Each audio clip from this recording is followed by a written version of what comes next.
예. 김병주 의원님의 군인의 행복이 곧 대한민국의 예. 행복. 국민권익법 첫 번째는요. 예.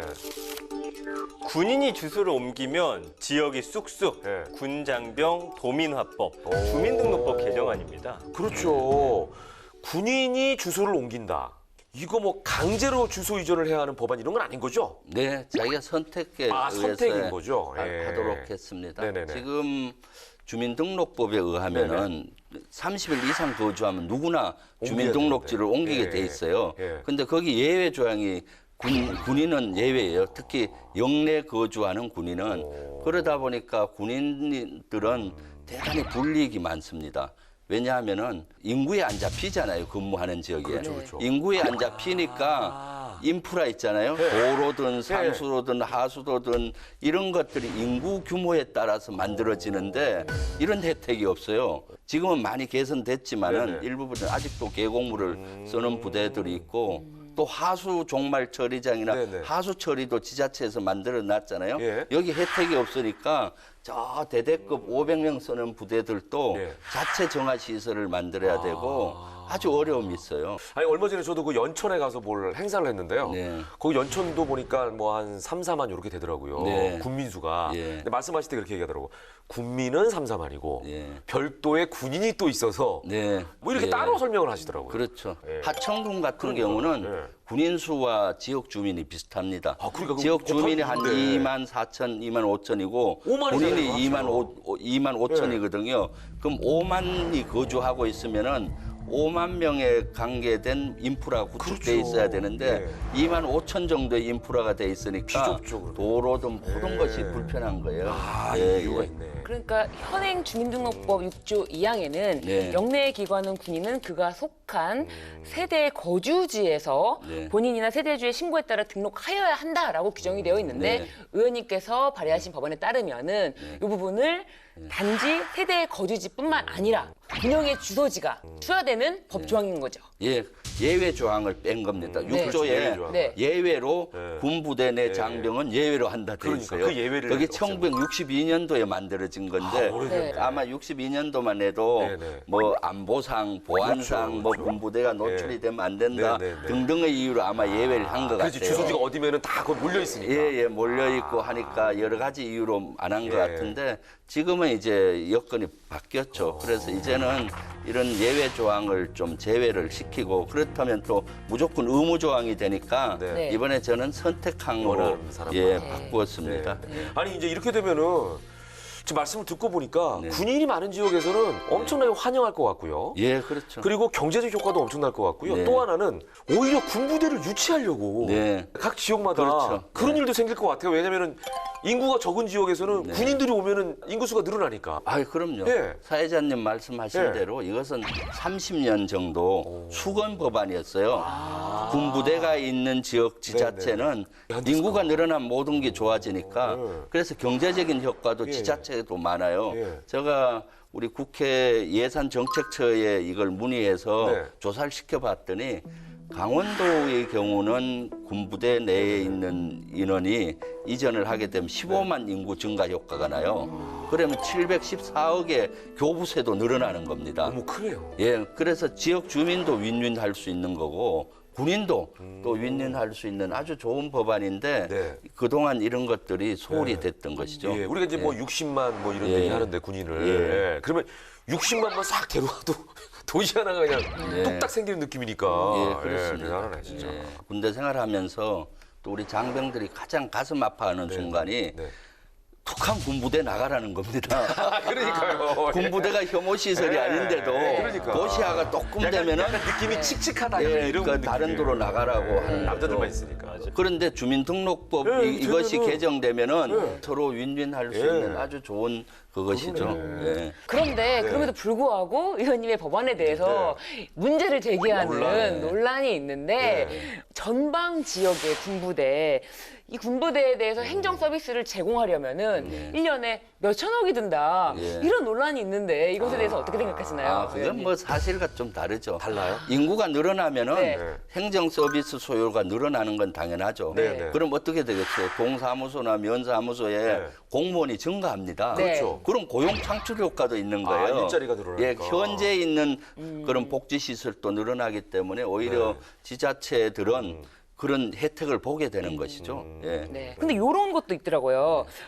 자칫 선거 때 지역 주민들의 뜻이 왜곡될 수 있지 않을까. 왜냐하면 군인들은 언제든지 떠날 수 있는 주민들인데 그 지역에 계속 정착해서 사는 주민들의 뜻이 왜곡될 수 있다. 이런 지적도 있더라고요. 이거 좀 이해가 되네요. 네. 예를 들어서 반반인 경우에 예. 25,000이면 딱 반이잖아요. 예. 그 주민들의 25,000의 의견과 혹시 군인들의 25,000의 의견이 예. 달라서 예. 본인들은 18개월 후면 가는데 이런 생각 할 수 있겠는데요? 그렇죠. 그럴 수는 있죠. 예. 사실 이 법이 네. 지금까지 60년 동안 개정되지 못했던 이유가 네. 아마 정치적인 논리일 확률이 많아요. 왜냐하면 투표에 혹시 영향을 갈까봐 계산을 하는 거죠, 사실은.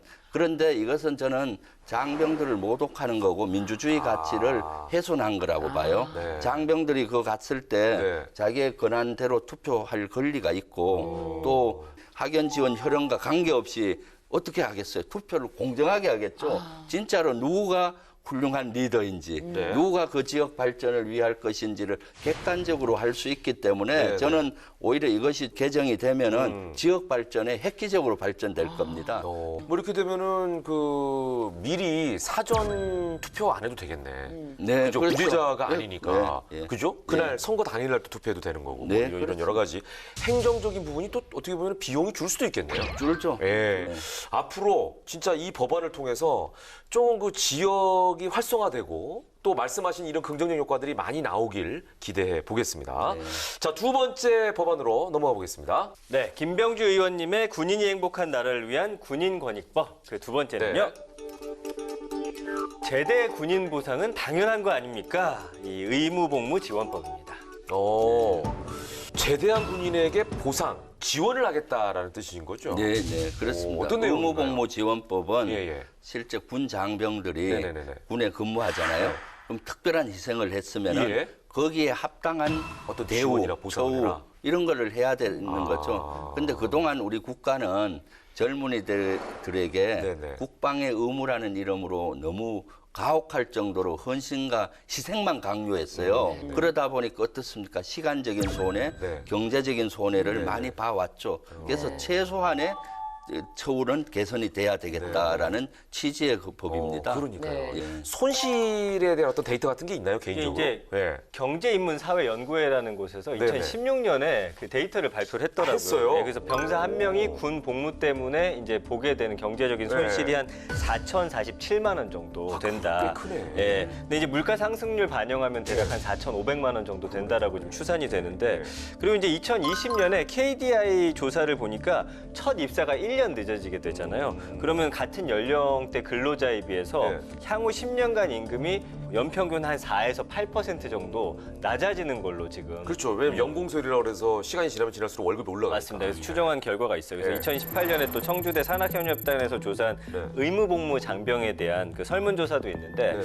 보니까 제대지원금이 44.1% 가장 많이 희망을 했어요. 결국에 지금 경제적인 보상을 해달라는 네, 것이고요. 네. 경력 인정이 29.1%, 취업 지원이 12.6%를 희망하고 있기 때문에 지금 김병주 그대로 의원님께서 반영하셨네. 발의하신 법안이 네. 결국 경제적인 지원을 해주자. 그러네. 이게 아마 가장 많은 예. 장병들이 원하는 그런 예. 방향인 것 같습니다. 그래서 의원님께서 이 네. 법안을 발의를 하셨는데요. 저녁 수당부터 해서 뭐 창업 지원, 대출 우대 이렇게 다양한 지원 내용을 담으셨는데 구체적으로 좀 소개 좀 네, 부탁드릴게요. 이것은 네. 두 가지입니다. 군 생활하는 기간에 좀 더 보상을 하는 거하고 네, 네. 군 전역 후에 하는 두 가지죠. 네, 네. 군 생활하는 기간에 통신비를 좀 지원하는 게 있고요. 통신비가 병사들 5만 원에서 한 7만 원 냅니다. 네, 네, 네. 이것은 봉급의 7%나 돼요. 자그마치. 그래서 이런 통신비를 좀 더 지원하고 지원해라. 요새는 또 핸드폰이나 여러 가지를 활용해서 대학 다니다가 군에 간 인원들은 네. 그 수강을 할 수가 있어요. 온라인 강의를 자유 시간에 그게 들을 수 있잖아요. 온라인 수강으로 그럼 학점도 예, 인정되고요. 예, 그래서 그런 학점을 인정해주고 거기에 따른 수업료도 지원하는 것이 들어가 있고요. 네. 전역 후에는 전역 사회 적응을 해야 되잖아요. 네, 네, 네. 사회 적응 수단과 유사한 그런 개념의 국가 유공 수당을 지급을 하고 네, 네. 그다음에 이제 취업할 때 네. 이러한 경력이나 호봉 2년 정도 차이가 나잖아요. 이런 호봉의 불이익이 없도록 이런 것들을 하는 것이죠. 그렇군요. 네. 예. 근데 이제 저는 궁금한 게 의무 복무 제대 군인이라고 하면 네. 대상이 어디까지인지 예를 예. 들면은 예. 나이가 언제까지고 뭐 예. 예를 들면은 단기 복무요원도 해당이 되는지 뭐 이런 거 있잖아요. 네, 의무복무자라고 하면은 병장으로 전역한 그러니까, 예, 일단 예, 현역병이 떠오르고, 뭐 단기 복무는 일단 그다음에 이제 제외네요. 단기 복무하는 부사관 장교들 있잖아요. 아, 그런 그쪽 인원도 해당이 네. 되고, 그다음 사회복무요원이나 네네네네. 또는 상근 예비역, 예. 또 전문 연구요원 이런 네. 다 포함이 됩니다. 아, 그러니까 그래요? 병역의 의무를 지고 한 사람들을. 그 기간에 군에서 네. 병역 의무를 하든 네네. 사회봉사하든 그 기간을 인정해준다. 인정해준다. 그런 인원들은 나이 제한은 해당됩니다. 없나요? 나이 제한. 나이 제한은 좀 있죠. 아 있습니까? 저는 대상자는 아닌 거죠. 예. 이것은 꼭 나이 제한보다는 법이 그렇죠. 발의되고 취지가. 예, 네, 소급되는 거는 어렵겠죠. 그러니까 취지가 있으니까. 이해합니다만 그냥 한번 여쭤봤습니다. 우리 예. 사회자님도 아마 그 당시 군을 갔다 와서 헌신을 많이 했는데 예. 제대로 된 보상을 못 받은 거죠. 저는 이제 사실은. 그런 생각했거든요. 왜냐면 사실은 대학 들어가면 그때가 머리를 제일 많이 쓸 텐데 예, 예. 군대 가서도 물론 공부 안 하는 건 아닙니다만 네. 그래도 이제 많이 쉬게 되잖아요. 어떻게 보면. 네. 예, 그래서 그게 조금 안타까웠다는 생각이 그때 좀 들었었는데. 그렇죠. 예. 사실은 지금 병역 의무가 18개월인데 사실 군에 딱 맞게 못 가잖아요. 그렇죠. 그럼 쉬어야 되거든요, 휴학하고 앞뒤로. 몇 개월 쉬어야 예. 되고 전역 후에도 취업이나 복학을 못하니까. 복학하는 기간이 예. 있기 때문에 2년은 손해 본다고 봅니다. 사실은. 그래서 2년에 따른 기간의 손실이나 경제적인 손해 이런 것들을 이제 어느 정도의 처우 개선은 해줘야 되는 거를 합리적인 그렇죠. 네. 예. 그러니까 지금 우리 네. 김윤경 아나운서께서도 저는 당해봤어요. 네, 그 억울했던 그 마음을 아직까지도 해결이 안 된 그러니까 거를 소급해야 지금 돼라고 생각하면 예, 더 그렇죠. 욕심이죠. 이제. 36개월 근무했을 수도 있어요. 연식이. 네, 그래서 여기 보니까 국방 유공수당 지원도 내용이 있는데요. 이 법적으로 액수가 정확히 규정된 거는 아니겠지만 어느 정도 돼야지 뭐 가능하다 이런 생각을 하시는지 실질적으로 효율적이어야 되고 도움이 돼야 되잖아요. 실질적으로. 그렇습니다. 도움이. 예. 사실 국방유공수당은 사회 적응수당이라고 보면 됩니다. 또는 회사에 취직했다가 실직할 경우 실직수당과 비슷한 개념이에요. 현재 우리 국가 예산이나 국방 예산을 고려했을 때 한 1,000만 원 정도는 줘야 되지 않겠나는 것이 그 현실적인 생각이고요. 앞으로 점진적으로 늘려가야 되겠죠. 네, 예. 네, 네. 아까 말씀해주신 대로 뭐 학자금 대출이라든지 복직 취업 그다음에 학점까지 거기다 이제 그 법안 보면 의료 지원까지 이제 포함이 네. 돼 있는 것 같더라고요. 그 의무 복무인데 또 야 이렇게까지 해야 되냐 네. 또 반대 목소리 내는 분 분명히 있어요. 과도하다 뭐 또 성차별이다 이런 반문에 대해서는 어떻게 말씀해 주시나요? 이것은 뭐 성차별과는 전혀 관계가 없습니다. 군 복무 기간에 대한 그것이고 여성도 만약에 갔다 오면 또 군에 완전- 갔다 오면은 해당이 되는 그렇죠. 사항입니다. 네. 그렇기 네. 때문에 성차별과는 전혀 관계가 없고요. 사실 우리나라가 선진국과 비교했을 때 선진국은 군에 이렇게 갔다 온다든가 할 경우는 대단히 혜택을 많이 줍니다. 그렇죠. 그런데 우리는 선진국에 비해서 턱없이 부족하고 예, 예. 너무 그동안 우리 국가가 신성한 국방의 의무라는 명목하에 너무 희생을 강요했고 거기에 합당한 처우 개선을 못했죠. 이제는 늦었더라도 네. 빨리 이런 것이 이루어져야 되고요. 예. 근데 이제 지금 같은 경우 제가 옛날에 병장일 때는 저희 한 달 월급이 2만 원인가? 네. 그런 기억이 나는데 지금은 꽤 많이 올랐더라고요. 많이 올랐죠. 예, 그러니까 네. 이제 이런 관점에서 전역지원금 대신에 장병들 월급을 올려주는 걸로 대체하면 안 되냐 뭐 이런 의견에 대해서는 어떻게 네. 생각하십니까? 월급도 올려주고 아, 그것도 올려주고. 그다음에 이거 별개다? 국방유공수당도 올려야 별개죠. 예를 들면 사회에서도 회사 다니면 월급 받잖아요. 네, 그런데 네. 실직 갑자기 하면 실직수당 그렇죠. 주잖아요. 실직수당 주고. 월급 많이 줬다고 실직수당 안 주면 되겠습니까? 그렇죠. 그 퇴직금도 주고. 예, 퇴직금도. 그거는 같이 가야 되는 그런 개념입니다. 그러네요. 보상이 되니까 군대를 기피하는 이런 행동들도 좀 없어지지 않을까 이런 약간 기대도 되는데 네. 어떤 효과를 기대하고 계십니까? 효과가 많죠. 많죠. 일단 당장 군에 근무하면서 경제적인 이런 압박을 적게 받으니까 네, 네, 네. 군에 집중할 수가 있죠. 전역 후에도 바로 이제 생활비 걱정 없이 전역을 해서 사회에 적응할 수 있으니까 그러니까요. 얼마나 좋습니까? 있는 저는- 동안에는 최선을 다해서 예. 국가연금을 할 수가 있겠네요. 예. 듣고 보니까 국가가 이제 무조건적인 헌신을 강요할 것이 아니고 네. 이에 대한 정당한 보상을 네. 해야 될 때다, 지금이다라는 생각이 정말 드네요. 그러네요. 네. 예. 아유, 엄지척 떠오르셨네요. 정확합니다. 지금 이제 의원님 말씀을 듣고 보니까 요즘에 이제 한참 또 그 모병제에 대한 그 얘기들을 많이 하잖아요. 네. 이게 이제 이렇게 하다 보면은 자연스럽게 뭐 무조건 의무 복무가 아니라 네. 모병제로 이렇게 가는 어떤 그 브릿지 역할 네. 또 하면서 이런 논의도 더 활발해지지 않을까 예, 이런 그렇습니다. 생각을 갖게 됩니다. 자, 다음 세 번째 법안으로 넘어가 보겠습니다. 네, 김병주 의원님의 군인권익법 세 번째는요. 네. 병역 기피 원천 봉쇄 공정병역 패키지 5법입니다. 그러니까 뭐 국적법, 재외동포법, 출입국 관리법, 국가공무원법, 지방공무원법 이렇게 5가지인데요. 일명 유승준 방지법으로 또 잘 알려져 있습니다. 그렇죠. 아유, 유승준 씨가 너무 오래전에 사실은 가요계에서 완전 네. 대스타가 돼가지고 아마 젊은 사람들은 거의 모를 것 같기도 해요. 유승준이란 가수에 대해서는. 네. 네. 근데 최근에 또 이제 이슈가 되고 뭐 이런 논란거리도 있고 해서 또 이제 SNS 상으로는 아는 분들도 계실 것 같습니다. 이게 보니까 법안이 5개나 되네요. 네. 예, 법안들이 전체적으로 어떤 맥락을 갖고 있는지 취지를 좀 먼저 설명해 주시죠. 네. 지금 병역 기피 네네. 현상들이 많이 일어나는데 국적을 바꾸어서 병역을 기피하는 사례가 연 4천 명이 넘습니다. 그래요? 예. 국내에서 네. 여러 가지 병역 꼼수로 이제 네네네. 병역 기피자는 평균 한 500에서 600명 되는 반면에 예.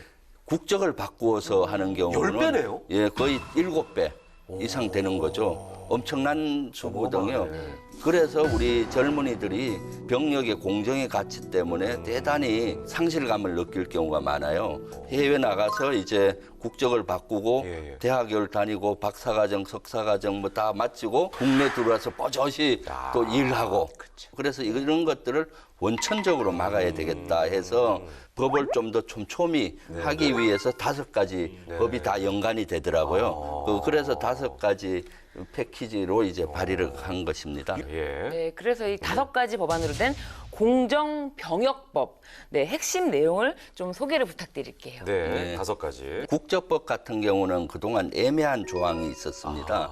병역 기피를 목적으로 네네. 국적을 이탈한 사람은 네. 국적을 회복이 못하도록 돼 있었어요. 예. 그런데 병역 기피 목적이 다툼의 논란이 있는 거예요. 나는 그렇게 아니다, 보니까. 다른 이유다, 뭐 네, 그러네요, 이렇게 그러네요. 예, 돼서 다툼의 여지가 있는 예, 다툼의 이것을 여지가. 좀 명확히 했고요. 그 병역을 하지 않은 국적자는 국적을 회복을 못하는데 억울한 사람이 없도록 거기에는 여러 가지 예외 조항을 넣었습니다. 예를 들면은 어릴 때 자기도 모르게 자기 선택이 아니라 부모님이 국적 그렇죠, 바꾸고 그렇죠. 일할 수 있잖아요. 그렇죠. 그랬는데 대학을 마치고 취직을 하려보니 취직이 안 되잖아요, 한국에서. 예. 그러면 이제 30세 이전에는 예. 국적을 다시 한국 국적을 취득하게 해주고 대신 군대를 가라. 갔다 오는 거죠. 예. 그럼 올 수 그렇죠, 있잖아요. 그렇죠. 그다음에 65세가 넘어서 어르신이 되면은 사실 한국이 그립잖아요. 그렇죠. 그때는 국적을 회복시켜 준다든가 또 특별한 이유가 있을 때는 회복시켜 주는 이런 예외 조항을 넣었고요. 네. 그다음에 이제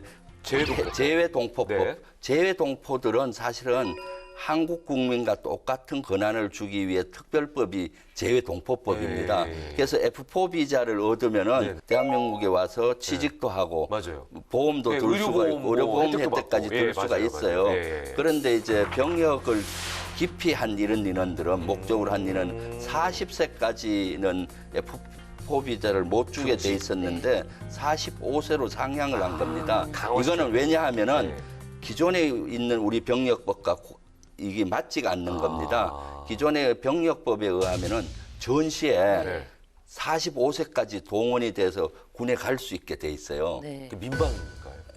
현역으로도 갈 수 현역으로도 있는 가요? 거죠. 예. 오, 여러 그래요? 가지도 소집이 될 수가 있죠. 예를 들어 우크라이나 예, 전쟁처럼 예, 예. 전쟁이 나면은 예. 인원이 부족할 그렇죠, 경우는 그렇죠. 소집을 할 수가 있는데 45세잖아요. 예. 이거와 형평성을 맞춘 겁니다. 의무와 권한은 같은 거예요. 의무를 하면은 그에 해당되는 권한을 권리도 갖는 거고. 권한과 권리가 누리지만은 의무를 안 하고 권리와 권한과만 누리려는 사람이 있거든요. 네, 네. 국가 공무원과 지방공무원법도 마찬가지입니다. 해외에서 병역 기피하고 국적 바꾸고 박사학위 받고 와서 국공립대학에 교수를 한다든가 공무원이 되는 경우 네네. 해서 40세까지 제한을 했는데 이것도 병역법과 같이 45세로 맞춘 거죠. 그래서 국내법과 이걸 다 일치시키고 촘촘히 이렇게 이것을 정비를 새로 했습니다. 예. 그러네요. 다 이해가 되네요. 네, 예. 그러니까 뭐 공무원이라든지 지방 공무원도 네. 그런 거 제한 사항들은 다 맞추자 형평성 차원에서 네, 나이를. 그렇습니다. 예. 근데 출입국 관리법은 요거는 어떤? 출입국 관리법은 네. 이제 출입국을 제한하는 건데 아, 출입국 외국인들이 들어올 때 출입국을 제한하잖아요. 그렇죠. 여러 가지 예, 수단으로. 예. 이것도 병역 기피자 같은 경우 네, 네. 국적 이탈하는 경우는 제한을 두는 도항을 촘촘히 이었습니다. 아, 그러네요. 예, 예. 그러니까 이제 요게 보니까 유승준 씨와 관련된 네, 어떻게 보면 네, 이제 그렇죠. 법안인데 예. 직접적으로 예.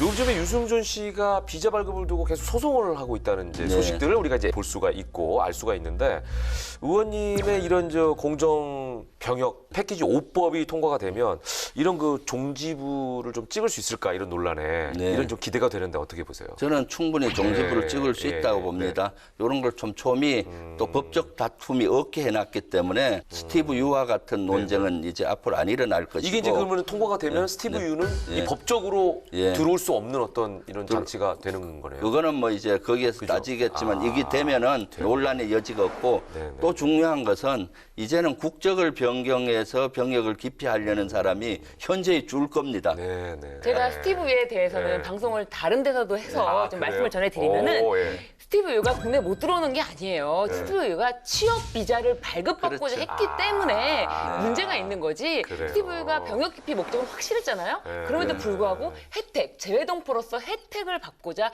취업 비자를 신청했기 때문에 지금까지도 소송이 있는 거지. 그냥 뭐 관광 비자라든지 이런 비자로서 못 들어온 것이 아닙니다. 예, 그 부분을 좀 말씀드릴게요. 예, 한번 또 네. 확실하게 네. 짚어주셨습니다. 네, 의원님이 예. 발의하신 법안에 따르면은 네. 혜택을 받고자 하면 의무를 다 그렇지. 지켜라. 네, 빙고. 아, 이거 또 쌍엄지. 쌍엄지 친구들. 예. 그렇죠. 자, 이렇게 해서 저희가 의원님과 함께 군인의 행복이 곧 대한민국의 행복이 되는 군인 권익법에 대해서 좀 얘기를 나눠봤는데 뭐 해법이 명쾌하시네요, 답이. 네. 예, 속 시원하네요, 어떻게 보면. 그러니까 오늘 말씀하신 거 보니까 어떤 질문에도 또 명쾌하게 답변, 네. 이해하기 쉽게 또 설득을 해주시잖아요. 네, 그래서 2020년에 국정감사 우수의원 또 상해 받으셨고요. 그 다음에 2021년 헌정대상까지 아이고. 수상을 하셨어요. 아, 이것도 좀 많이 늦었지만 축하드리고. 네. 이렇게 상을 받으면 네. 기분은 좋죠. 예. 그렇지만 이 상은 열심히 국회의원 활동을 더 하라는 의미로 네. 늘 받아들이고요. 네. 저는 또 이 국회의원 배지 속에 국민들께서 이제 좋은 정치하라는 그 열망이 녹아서 배지가 됐다고 늘 생각을 합니다. 그래서 예. 국민만 바라보고 네, 네, 그렇게 하는 중입니다. 예. 아니, 의원님께서 아까도 말씀해 주셨지만 국회로 들어오시기 전에는 또 방송에서 손자병법에 네. 대해서 또 방송까지 하셨는데 또 주불리에서도 네. 손자병법에 대해서 설파를 하고 계신데 그 이유가 있을까요? 손정 예. 법인 뭐 전쟁을 하는 군인에게는 뭐 절대적인 네, 예, 손자병법은 사실은 그 군인뿐만 아니라 정치인, 그렇죠. 경제인 다, 누구나 예, 다 그렇죠. 아주 유용한 네네. 책입니다. 가성비가 높다고 하죠. 최소 노력으로 최대 성과나 최대 효과가 나는 법이 거기에 다 적혀 있어요. 그래서 저는 군에 있을 때 우리 장병들에게 이런 걸 가르치고 같이 적용했었죠. 그리고 책으로도 이것은 2권 정도 출간을 했었습니다. 시크릿 손자병법하고 하나는 뉴노멀, 네네. 뉴타입, 뉴드림. 여러분들 관심 있으신 분들은 이 손자병법은 그야말로 2,500년 전에 쓴 네네. 책이지만은 지금도 우리에게 유용한 오. 아주 좋은 책이라고 저는 생각합니다. 예. 여러 가지 뭐 전략을 가르치시면서 36개 주랭랑은 안 가르치시는 거죠? 36개 중에 마지막 주랭랑. 36개 중에 마지막 개가 주랭량인데 뭐 병법을 많이 아시네요. 이건 안 가르치시는 거죠. 이게. 예, 우리가 뭐 흔히 농담으로 그 얘기하잖아요. 하다 안 되면 이제 도망가라. 네. 예. 자, 싸우지 않고 이기는 것이 이제 최상의 전략이다. 이것도 뭐 손자병법에 네. 있는 내용인 것 같은데 앞으로 의원님께서 추구하시는 최상의 전략으로 만들어갈 입법 계획, 의정 활동 목표 어떤 게 있으실까요? 예, 일단 오늘 네. 말씀드린 이 세 가지 네, 네. 법안이 본회의에 통과하도록 계속 노력할 예정이고요. 네. 최근에 관심을 갖고 있는 것은 장병들의 안전에 관계된 법입니다. 중대재해처벌법 등이 발의가 돼서 법률적 근거나 보호 방안들이 광범위하게 이루어지고 있는데 아직 군은 좀 사각지역입니다. 그래서 현 사항에 맞는 장병 안전기본법을 만들어서 장병들이 군생활을 하면서도 안전한 가운데 생활하고 훈련도 안전한 가운데서 할 수 있는 법을 지금 만드는 중에 있습니다. 앞으로는 좀 희한한 바람이 불 수도 있겠다는 생각이 드네요. 예. 아, 나 빨리 군대 가고 싶다. 이런 청년들이. 네, 그런 세상이 왔으면 좋겠다 이런 바람도 듭니다. 결국에는 이 장병들에 대한 관심과 사랑이 이런 또 법안으로 발의가 된 것 같아요. 좀 오늘 이야기 들으면 좀 많이 감동했고 엄지척합니다. 보내드리고 싶어요. 마음지쳐. 근데 이런 다 나오네요. 사랑과 관심이 또 우리 국민들에게 네. 이어졌을 때 또 얼마나 또 좋은 법안이 많이 발의가 될까 또 기대가 굉장히 돼서 행보 제가 좀 지켜보도록 하겠습니다. 그러니까요. 네, 저도 오늘 김병지 의원님을 뵙고 이렇게 차근차근 법안에 대해서 설명을 들으니까 와, 이 장병에 대한 이 걱정부터 해가지고 안보까지 정말 물 셀 틈 없이 맡고 계시구나 하는 생각으로 주블리 더 열심히 시청해야겠다라는 생각이 듭니다. 네. 주블리 구독과 좋아요 10만까지 쭉 가시기 바라겠습니다. 네. 야, 마지막까지도 홍보를. 최고. 아니 본인 나오는 것도 홍보를 안 하는데. 자, 앞으로도 국가를 위해서 몸을 던지는 군인 정신으로 멋지게 전진하시고 또 군인들의 인권, 국민들의 안전 이런 걸 위해서 더 힘써주시길 저희도 응원하고 또 기대하도록 하겠습니다. 오늘 바쁘신 데 나와주셔서 고맙습니다. 네, 감사합니다. 감사합니다. 네.